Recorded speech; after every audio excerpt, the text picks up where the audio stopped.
नमस्कार, खबर समय जगत में आपका स्वागत है। मैं हूं आपके साथ अंकिता और आइए अब खबरें देखते हैं विस्तार से। भोपाल मध्य प्रदेश में अतिवृष्टि और ओलावृष्टि से खराब हुई फसलों के बाद से किसानों के मुद्दे पर राजनीति जारी है। ओलावृष्टि के बाद सरकार द्वारा कराए गए खराब फसलों के सर्वे को लेकर कांग्रेस ने सवाल खड़े किए हैं। कांग्रेस विधायक और किसान नेता कुणाल चौधरी ने कहा कि सरकार ने फर्जी सर्वे कराकर वाहवाही लूटने का काम किया। शिवराज सरकार फसलों के सर्वे का फर्जी आंकड़ा पेश कर किसानों के नाम पर राजनीतिक रोटियां सेकने का काम कर रही है, जबकि हकीकत यह है कि किसी भी जिले में आज तक कोई सर्वे नहीं करवाया गया है। उन्होंने कहा कि प्रदेश की मंडियों के हाल बेहाल हैं, किसानों को समर्थन मूल्य नहीं मिल रहा है। बिना समर्थन मूल्य फसल बिकवाने किसानों से शपथ पत्र भरवाया जा रहा है। सरकार किसानों पर दबाव बनाकर उन्हें लूट रही है, जो दुर्भाग्यपूर्ण है। देश में भारतीय जनता पार्टी की सरकार, प्रदेश में भारतीय जनता पार्टी की सरकार किसानों के नाम पे चंद उद्योगपति और बीमा कंपनी और चंद व्यापारियों के दलाल के रूप में काम कर रही है। स्पष्ट रूप से किसान की ना तो समर्थन मूल्य पे खरीदी हो रही है, ना किसान की मंडियों के अंदर खरीदी करने का काम कर रहे हैं। सोसाइटियों में गीले गेहूं दिखा के वापस करे जा रहे हैं सोसाइटियों के अंदर, जबकि पूरा हमने जब वो करवाया था रजिस्ट्रेशन, तब एक एक आधार और बैंक की हमने जानकारी दी थी। उसके बावजूद आधार के नाम पे झूठ बोल के किसानों को प्रताड़ित करा जा रहा है। मंडियों के अंदर बिगड़ समर्थन मूल्य के खरीदी हो रही है और आज तक एक भी व्यापारी के ऊपर सरकार ने कार्रवाई नहीं करी, सिर्फ उन्हें बढ़ोतरी देने का काम कर रही है। वेयर हाउस के माफिया के दबाव में सरकार काम कर रही है और स्पष्ट रूप से ये पूरी सरकार जो बीमा कंपनियों ने पहले 35,000 करोड़ रुपए पिछले 5 साल में कमाया, फिर वापस बिगर सर्वे करे बीमा कंपनियों को लाभ पहुंचाने के लिए उनके दलाल के रूप में काम करने का काम कर रही है। इसके खिलाफ कांग्रेस पार्टी सड़कों पे है और ताकत के साथ इनके खिलाफ सड़कों पे और उतरेगी।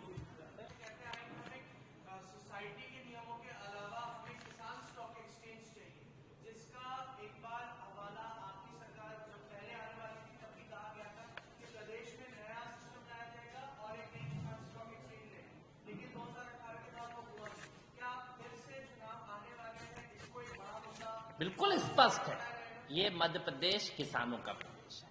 इसमें मूलतः किसान है और किसानों के ऊपर आधारित लोग। हम लोग हमेशा देश में कांग्रेस की सरकार हो, प्रदेश में कांग्रेस की सरकार हो, किसान की आय कैसे दुगनी हो, कैसे उसकी समस्याएं खत्म हो, इस बात को लेकर और ये किसान स्टॉक एक्सचेंज बनाने का स्पष्ट रूप से काम चल रहा है। क्योंकि देश के अंदर हर व्यक्ति की जिसकी तनख्वाह 4 गुना 10 गुना बढ़ गई, पर किसान की आय आधी होने का एक ये सरकार ने जुमला भी फेंका था।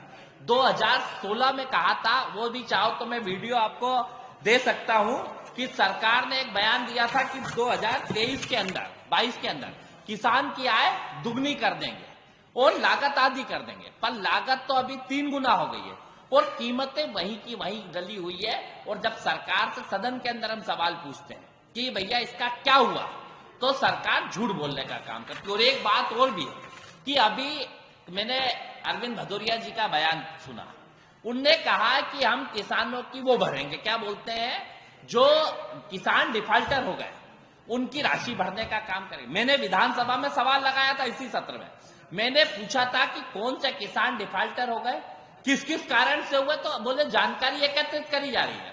सरकार के पास ना तो बीमा कंपनियों की जानकारी है कि कितने किसानों का खराब हुआ है, ना डिफाल्टरों की जानकारी है, पर किसान के नाम पे पेमेंट अलाट करके उद्योगपतियों को देने की सीधी तैयारी किसान की है कि भैया वो उसका हम बीमा भरने का काम करेंगे तो उसका पैसे का कहां गोल बोल करेंगे।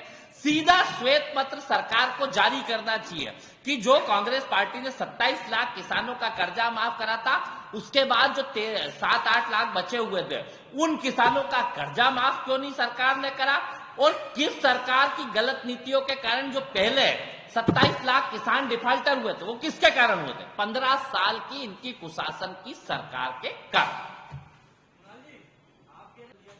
ये मुंह से ही सर्वे कर रहे हैं। मैं तो मुख्यमंत्री को चुनौती दे रहा हूं कि मैं होली के दिन जिस खेत के अंदर बैठा था, आज तक उसमें कोई सर्वेयर नहीं पहुंचा। अभी तक शाजापुर जिले में कोई आदेश नहीं पहुंचा। जब सर्वे का आदेश नहीं है तो कैसे सर्वे हो जाएगा? मैंने उस दिन भी कहा था सरकार को लिखित में जो आदेश होते हैं कि जैसे कलेक्टर ने आदेश दिया, आदेश कहां है? अभी खरीदी खत्म कर दी थी तो आदेश दिए, अभी सरकार ने आदेश दिए कि समर्थन मूल्य पे खरीदी करो और मंडियों ने वो निकाल दिया उसका नया फार्मूला। तो सरकार आज तक ना तो आदेश बता रही है, सिर्फ फर्जी आंकड़े।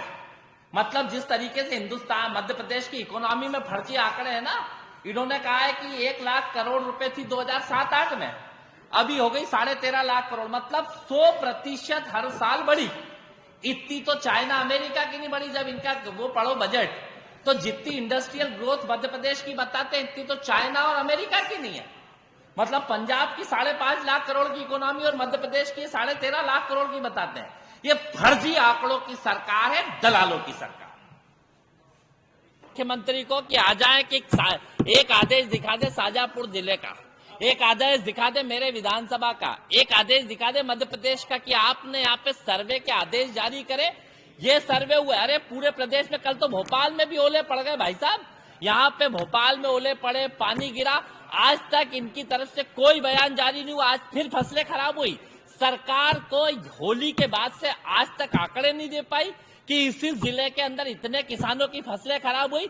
सिर्फ 64 करोड़ का प्रावधान, अरे 64 करोड़ तो 74 बंगलों के ये जो होते हैं मकान के, उसके रंग रोगन में खर्च हो जाते हैं, और 64 करोड़ में ये मध्य प्रदेश के करोड़ों किसान को देने की बात कर रहे हैं। स्पष्ट है ये बीमा कंपनी के दबाव में कि जितना कम ये मुआवजा देंगे उतना कम बीमा कंपनियों को पैसा देना पड़ेगा, और सरकार पिछले दरवाजे से बीमा कंपनियों के सारे किसानों का बीमा खुद करवा रही है, ताकि सरकार पूरा पैसा बीमा कंपनियों को देगी और पिछले दरवाजे से उनसे पैसा वापस लेके विधायक खरीदी और चुनाव में लगाएगी। खबर समय जगत के लिए संवाददाता आदित्य सराठे की report. For latest news, subscribe to our channel